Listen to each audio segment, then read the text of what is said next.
Broadcasting the information the mainstream media won't touch. This is The Richie Allen Show in association with DavidIke.com. My first guest this evening is a blogger, an author, an activist, and currently editing the Canary.co, which I see a lot, as I said, a lot of really interesting and thought-provoking and well-written articles on that publication.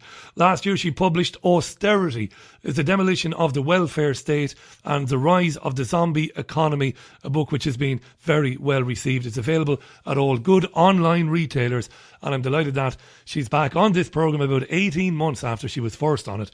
Let's welcome back Kerry-Anne Mendoza. Kerry-Anne, welcome. Hi Richie, it's really, really great to be back. Thanks for having me on. Nice to have you on, and congratulations on the success of your book that you published in the time since we last spoke to you. Loads to get into, of course, Panama, tax stuff and all of that. We'll get your thoughts on that. But I want to ask you about Ian Hislop and Ian Duncan Smith appearing to break down in tears at the plight of a young woman when he was filming a documentary last December. Yeah. What do you reckon? Genuine? Sure, I'm really mixed on it. I actually know a couple of people who've worked in kind of the Conservative Party, and sort of fairly close to Ian Duncan Smith, and they've been rumbling to me for a while that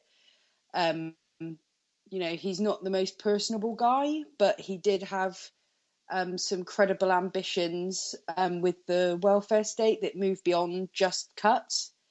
So I don't actually. I'm willing to give him some leeway in terms of actually his. I think he is a man that actually, there are kind of that Tory that really does just want to get people moving. Do you think so? And I know you're not here now at all to justify anything he did. I'll never lose the image of Smith punching the air with a mask of exuberance, you could say, joy. Others said it was a mask of hatred when Osborne was announcing these cuts, and I can't juxtapose that image with him, it's really difficult crying. To do, obviously, you've writing I've done the last few years, and certainly a big chunk of the book is devoted to absolutely, holding him to account for every last cruel, uncompassionate, senseless, act of cruelty that he committed through his period of tenure as, Work and Pensions Secretary. And, I'm the same as you. I find it really, really hard to reconcile the things I've heard about him personally from people that are close to him with Ian Hislop, and then his actions, they don't add up, do they? He was in power. It is really difficult to hold those two together. I think, what we're doing at the Canary as well is just continuing to research this topic, continuing to have as many conversations with people as we can, that have seen from the inside what was going on over the last couple of years, and how much of this is, a guy with a mission that went terribly wrong, or actually a guy who is trying to cleanse his public reputation with a view to, obviously it's very unlikely George Osborne is going to be in any position to run for Prime Minister despite his ambitions.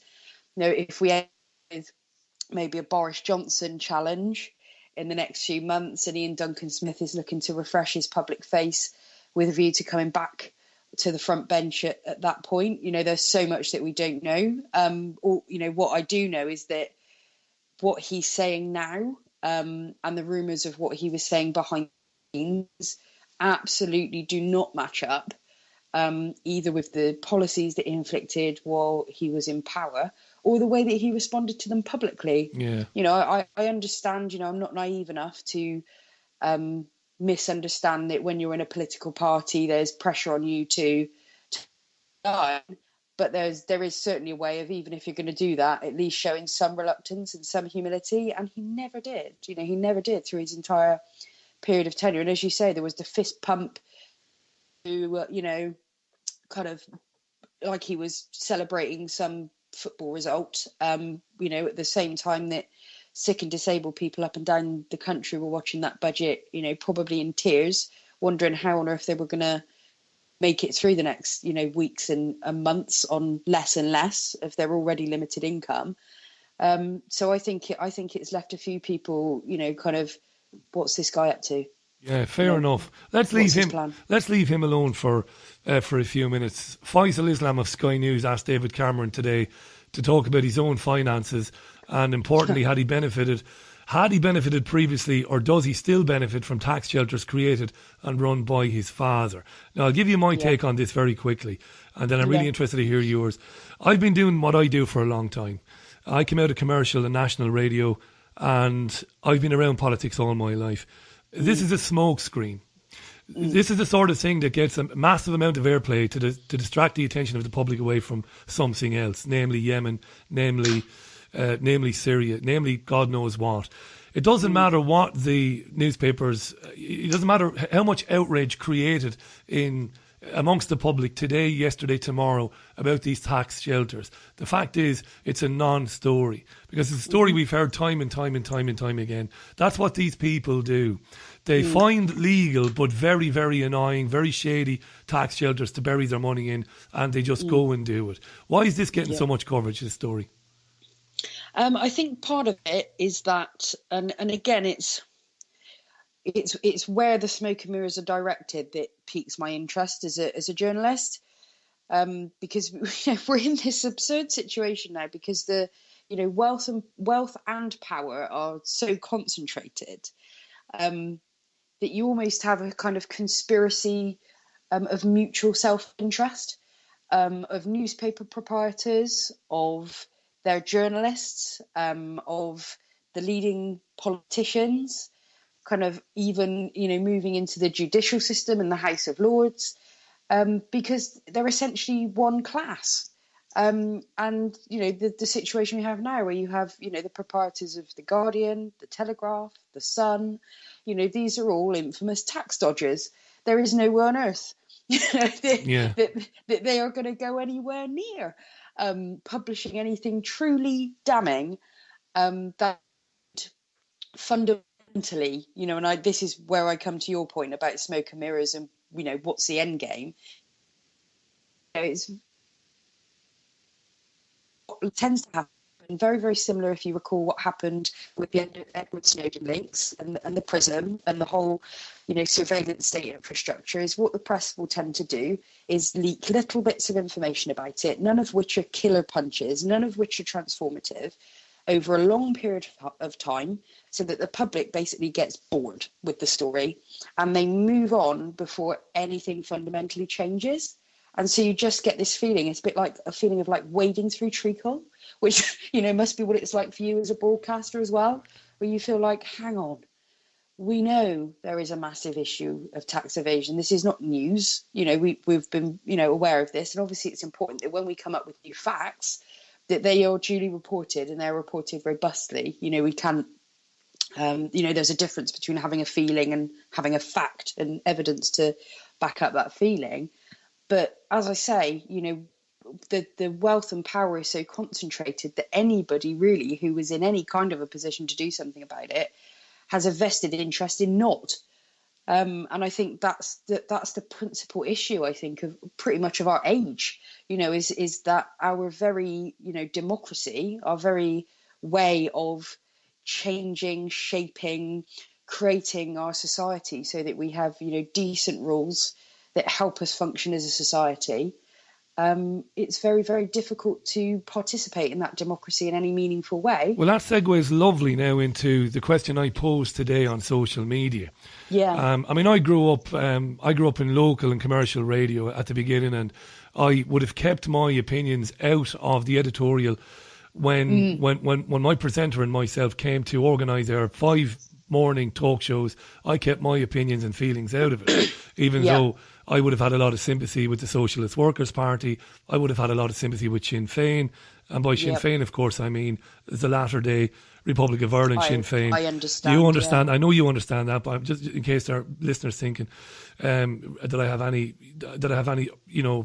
belief in the old way of doing things, the violence and all that. Anyway, long story short, posed the question today: are we, and by we I mean people like me in the independent, in the alternative media, are we at the point now where we're trying to persuade our friends on the left, our friends who still believe that the system can work with the right people? Are we there now saying, I don't believe that change can happen through the ballot box. I do not believe it. 20 odd years doesn't make a difference whether I have 10 years or 20 or 100 years. I'm just saying for the sake of the argument, 20 odd years now looking at this, to me the answer is in non-violent civil disobedience, a complete turning our backs on the system. Because you have a BBC, Kerry-Anne, you're a journalist, you're a very competent, you're a very good journalist, you're a very good writer. I see you on television, you speak very well, you know what's going on. We have a BBC now which is nothing other, and this might sound harsh maybe to you, I don't know what you think about the BBC. It is a propaganda arm of the establishment. Nothing else, its behaviour on all of these issues.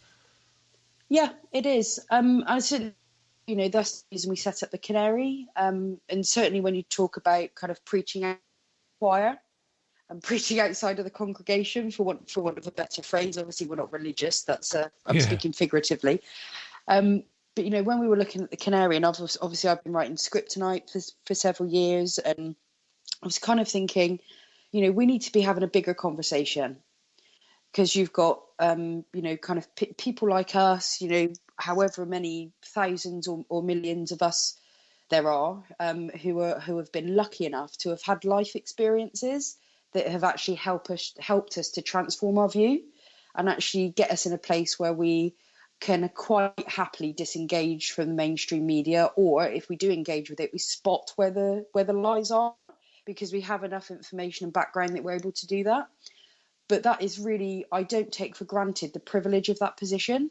If I'd have lived a different life, if I hadn't gone to Palestine at 20, if my circumstances would have been different, I may not have had the time to do that. And, I was around my kind of group of friends and thinking a lot of them actually really do care about the issues that are happening, but they feel so disenfranchised from the kind of political system. But it's not just the political system they feel disenfranchised from, because a lot of the new media was and has been set up, and much of it is fantastic.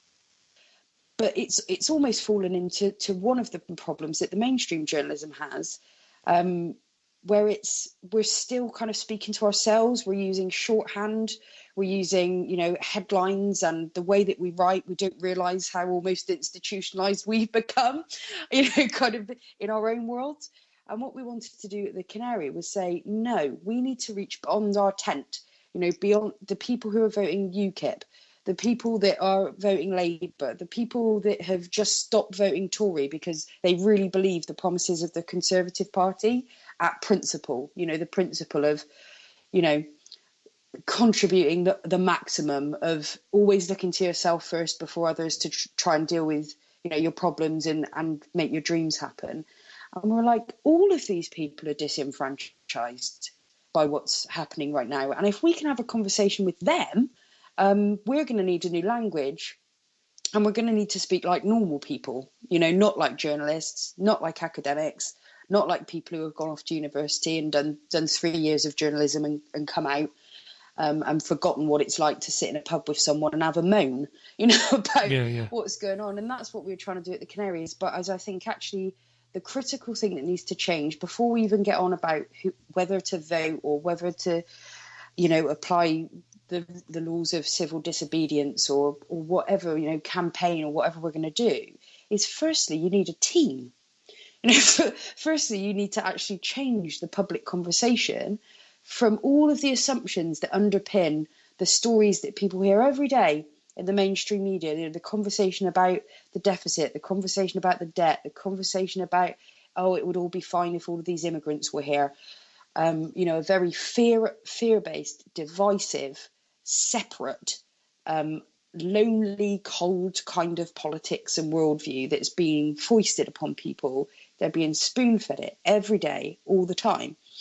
And it was what we're trying to do is actually reach out to those people and enable that conversation, because really once that conversation takes hold, stuff changes, and it can change in a vast variety of ways. And sometimes it can even change at the ballot box. Dare I say it? And I'm a person, so I hold true to principles of civil disobedience, and I think ultimately they tend to be the catalyst, but they're very difficult to then take what you've done in the civil disobedience, and you ultimately do need to have some way of legislating that and actually making it happen and working together, whatever that looks like. And so I kind of reflect on the sort of post-war period and think, these people came back from war and they held a public conversation, which was very simple at its core. It was, we will not suffer what we did when we came back from war the first time, after World War One. We're not all going to die of Spanish flu. We're not going to come back to poverty and tenement buildings and outside toilets and sewage rolling down the streets and no jobs and that, horrible situation that happened. And, you had the words of Tony Benn always ring in my ears, if we've got money to kill people, we've got money to help people. And that was a very simple premise that kicked off that Attlee government. That, I always hesitate to say to people voting doesn't count. Voting does count. It might not be transformative. It can't count, though, Kerry. I'm going to jump in there because, I've left you have a say. Hang on, I've left you have a say there. I'm going to jump right in there. It can't count, Kerry. If we put Jeremy Corbyn and John McDonnell in tomorrow, it won't make a blind bit of difference. Central bankers, Rothschild-controlled central banks control the world. People are given a choice between several politicians at every election in Europe. All of those politicians, despite what they say publicly, are all pro the centralisation of power through the European Union. They're all pro you talked about zombie banks with Max Kaiser the other day in a good interview on RT. They're all pro this idea, this notion that we must borrow from a private central bank to invest in our country, which is the greatest con that's ever been foisted upon any civilization, any people, anywhere, at any time. The idea that unelected central bankers with no real wealth can invent money out of thin air, invent it into existence. We borrow it from them to fund public programmes and public services. It doesn't make a blind bit of difference whether Corbyn... I've had Piers Corbyn on this programme. I've talked about his brother.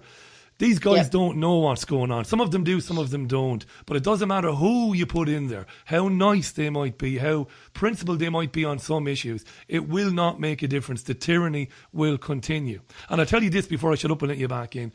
I was very interested a few weeks ago to interview Dr. Alex Scott Samuel from Liverpool University on this programme. You must know who he is. I do. He's agreeing with people like David Icke now. He's saying, I'm looking at it, Richie, and I'm not misquoting him. The interviews on YouTube, they're trying to get rid of us. They're trying to kill us off. With these right-to-buy housing programmes, with the Hunger Games Society. This is not about greed and malfeasance, just about that. It's about something deeper than that, Kerry-Anne. It's about getting rid of us, I believe. Wow. I mean... Why can so many people not see that? I think part of it is that it's a tough call. Just to go back, I just want to complete my point, if that's okay. Yeah, go ahead, Jane. With you, is that for me, I'm always long game, short game, and it's balancing those two. And what struck me, and I've spent several years telling people not to vote, so it's not nothing new to me. But actually, you know what? It actually matter in 1945 and 1946 because you wouldn't have an NHS. The very things we're fighting for now, the idea of, having a state education system, of having a NHS that's free and is not just free at the point of use. It's, the principles of public service run throughout the National Health Service, of having a social housing, of actually something that we group together and we say shelter is pivotal, energy is human pivotal. A human right. Human rights. These are not things that we can surrender to the whim of whatever these people call the market, which is just a bunch of rich guys, essentially, choosing the price of things. I wish more people understood that. That made a difference. We wouldn't have had any of these things that we're now so passionately fighting not to lose. So, and actually, here's the real kicker, is that actually the people on the other side vote. They vote a lot. And we're in a situation now where we have a government which is able to, because the government just doesn't go away. It doesn't just go away because we don't like them.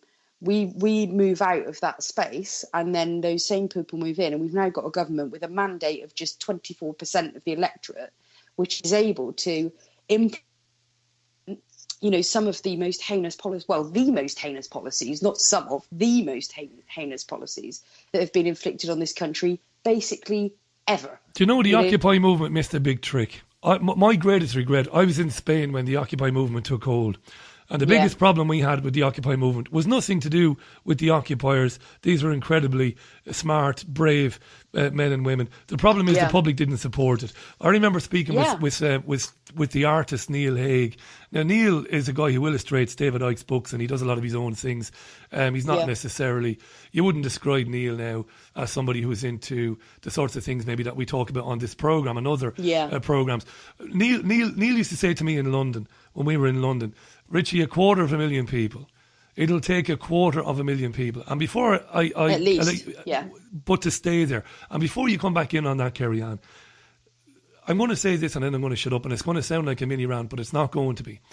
These people currently are giving arms to the most despicable regime on planet Earth, the Saudi Arabians. Yeah. I'm saying this for the benefit of the listeners, not for you. They're bombing men, women and children into smithereens there, while British officers are standing in the Saudi control rooms, in the control rooms, watching what's going on. Yeah. You talked to Max Kaiser the other day, again, very eloquently about the privatisation. You wrote in a very good article on the 2nd of April about all the public assets that have been sold by George Osborne for massive loss. We're talking here, Kerry-Anne, about monumental criminals. We're talking about some of the most evil people on planet Earth. And it's a criminal class. It's a criminal class. It's a criminal class. And I'll say this then and I'll shut up. You put Corbyn in there and John McDonnell and one or two others. You've been around as long as I have. Within weeks, he will have been usurped and kicked out by his own party. They're the same people and they're working for the same masters. It's not a conspiracy theory. They are working for private central bankers. That's what they do, right? I don't dispute it, but I think this is my view, is that we don't deter people to do anything, encourage them to do everything. This is the time, not because the way I describe it to people is it's like, and this is part of the issue that happened with Occupy, which you've hit the nail absolutely on the head with, is that it's like people keep looking over their shoulders for the cavalry to come. Yeah. When are the cavalry coming? When are the cavalry going to come? Waiting for somebody else to do it, yeah. And it's like, you know what? The cavalry isn't coming. We're it. We are the cavalry. This is us. This is our time. We are the only people that can do anything about what is happening right now. So I don't just want people to vote. I want them to vote. I want them to campaign. I want them to protest in vast and unshakable numbers. I want them to strike. I want them to put down their tools, put down their stethoscopes, stop, to actually the kind of pressure. If you look at what happened in Iceland this week, this is the reason Iceland jails bankers. This is the reason Iceland has one of the most progressive constitutions on earth, is because when they get played, when the people of Iceland discover that they've been played, they don't go, oh, well, they're all too powerful and far away for us to do anything about. So we're just going to feel really bad about it. They turn around and, there are 300, about 50,000 of them were outside their parliament, this week. We shared the pictures on social media today. Yeah, that's right. Yeah. They go out and they say, out, get out. We are absolutely not going to stand for you people abusing us in this way. This is not the way we operate. We want you out, and that's what they do. And there's this sort of gumption and energy and belief that British people have, and it's not just British people, this is happening all across the world, that we need to get back as not just an electorate, but as a community, because that at our core, that's what we are. We're a group of people sharing a patch of land, trying to find a way to live, in more and more productivity and more prosperity together. What will it take to see community? What will it take to see what we saw in Iceland, in London? Because ultimately, regardless of what we think about, Zionism and central banking and all of that, ultimately we seem to agree massive scale non-violent civil disobedience is a way to bring about an end to this paradigm. What is it going to take for British people then to get up off their arses to do something about it? Well, that's what we're trying to do at the Canary. It's what a lot of new media is doing. It's what you're doing here. In fact, when I launched my book last year, I was speaking with one of the women that had been part of the Focus E15 mums. All of the mothers that got together in London to stop their housing being sold off. And she said something really interesting, which was, we keep thinking that people are going to be radicalised by things getting bad. And actually, that's not the thing that radicalizes people, because actually things are a lot better than here than they are places around the world. And what tends to happen is the worse things get, we keep waiting for people to go up, up with this, we will put no longer, and this is really terrible. But actually people tend to get more demoralized and more disenfranchised and more desperate, and they're so busy just trying to survive that they don't get radicalized in terms of feeling like they can do something about it. But she said, you know what radicalizes people? Hope. That's what radicalizes people. When people really believe that there is an opportunity to make something really, to actually bring a vision of reality that they are inspired by into reality, they act. Mark came here in the 1950s, and he was part of the movement to support Black. He came over from the Caribbean on the Windrush, part of that generation. And the civil rights movement was not just predicated on being oppressed. Black people had been oppressed for centuries by white people. What transformed that movement into something which actually means that I didn't have to go to a segregated school or get chased down the street being called names or not be able to find a job above a menial job, was hope. It was figures like Martin Luther King and others that stood up, the I Have a Dream speech, and they created a future. They showed people a potential future, which absolutely inspired them, that they could then work towards, so that they could see it, they could touch it, they could taste it. And they felt like actually that on that march, they were just walking towards it. Can I just rain on your parade, and then I'm going to give you the final word before we run out of time. I'm going to rain on that parade now, because last year we saw a mass movement of people joining the Labour Party because they believed what Jeremy Corbyn was saying, and they liked the look of him. And I'm going to go again on record as saying that I think Jeremy Corbyn is probably a nice fella. But they fell for this. What did we see once Jeremy Corbyn became the leader of the Labour Party? We've seen nothing. We've seen a mumbling, stuttering, miserable performance every Wednesday at Prime Minister's question times. On the debate, several different question times. On the debate on whether or not we should join in the carnage in Syria, we saw him mumbling away and upstaged by the idiotic Hilary Benn.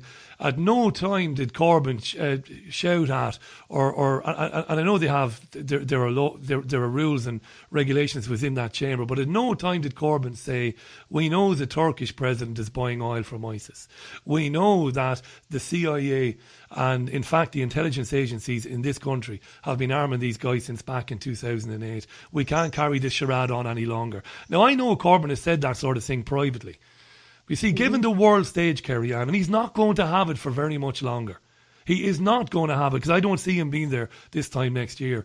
I really don't. It's so funny. It's actually, it doesn't chime with what I'm seeing. And it's not just Corbyn, actually. Corbyn is a person that has just come to prominence as a Labour leader, but he does have a fantastic track record of a man that's standing to his principles. Long whether you time, agree that's with those right. principles or not. He stood absolutely steadfast long before they were popular, long before it was popular to criticise the state of Israel. He was criticising the state of Israel. Not anymore, Kerry-Anne. Long before it was popular, to call for the renationalisation of key industries in this and services in this country. He was saying it. He was. So why is he allowing a witch hunt now of people who are talking about Zionism in the Labour Party? Well, actually, it's very interesting. We actually wrote an article about this week. Sorry if we're running out of time and I'm waffling on. But no, we've got about 3 minutes, and I'm going to give you the 3 minutes, to be fair. Well, we actually had our own tough period this week. I mean, we've came out, there was the Vicky Kirby comments, which absolutely were anti-Semitic. I'm not going to defend that woman an inch. I've got no truck with anti-Semites at all. My wife happens to be Jewish. That wouldn't change my opinion, but it's there for information. There's a very thick line, not a thin line, a very thick line between saying Israel as a state shouldn't exist. And I'm on the record saying that, and I will continue to say that until that state no longer exists, because I don't believe in any theocratic state. I don't think Saudi Arabia should exist as the state it's in now. I don't think Qatar should exist as the way. I don't think Iran exists. And I'm sure as hell not going to go around defending the right of Israel to exist because somebody bullies me into submission by accusing me of being anti-Semitic. But when you tweet and call people and you say people have big noses, you're absolutely right. Vicky Kirby is a world class idiot, and nobody should back that. Yeah. Muppet. Completely, nobody. But you had the case of Bob Campbell, which was much. The guy was just criticising Israel. I went on his Facebook page. I've said to people, please, if there's something else you've seen that we've not uncovered, tell us about it. By all means, tell us it, and we'll absolutely move. I chatted with Bob, like you. I chatted with Bob, and I see nothing in what Bob said that's anything to worry about. Do you know what? The moment we published that piece, we got all at the Canary. People were tweeting us. I had personally received tweets at Script Tonight with people calling me an anti-Semite. Hugo Rifkind, the son of Malcolm Rifkind, actually tweeted the story out to all of his followers, saying, "Look at these anti-Semites." That's the pressure that people come under because of and Hasbro is not something we pick up as like an anti-Semitic conspiracy theory. Hasbro exists. There is a Hasbro unit that's fully funded within the Israeli government, paying students $2,000 a year to go out on social media and call people anti-Semites to try and blacken their name and undermine them and make sure that they can't contribute to this issue. I must be doing something very wrong, Kerry-Anne, because as of yet nobody's ever accused me of it. Even though my major is European history and English. I did a master's in European history. Yeah.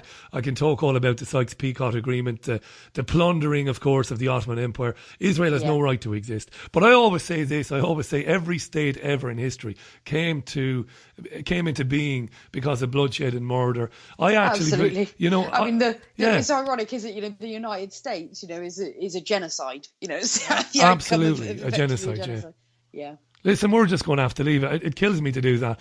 Love having the debate with you. I know there are areas that there are things you don't necessarily agree with, but I do like that. I do like having people on honestly, different Richie, points of view. I've got no problem. I think we all have slightly different visions for what we might want to see happen, but the thing that really I love about your show, I love about you, is that you're passionately engaged and you really care, and everything that you say comes from a place of wanting to make the world a better place. We all do, Kerry-Anne. It's always a pleasure. Listen, folks, go to any good online book retailer and find Austerity, the Demolition of the Welfare State and the Rise of the Zombie Economy by Kerry-Anne Mendoza, and check out the Canary.co. Look after yourself. Don't leave it as long. Talk to you again soon, Kerry-Anne. Thanks, Richie. Take care. Have a great rest of the show. You too. Bye now. Kerry-Anne Mendoza on the line to us there from her home in London.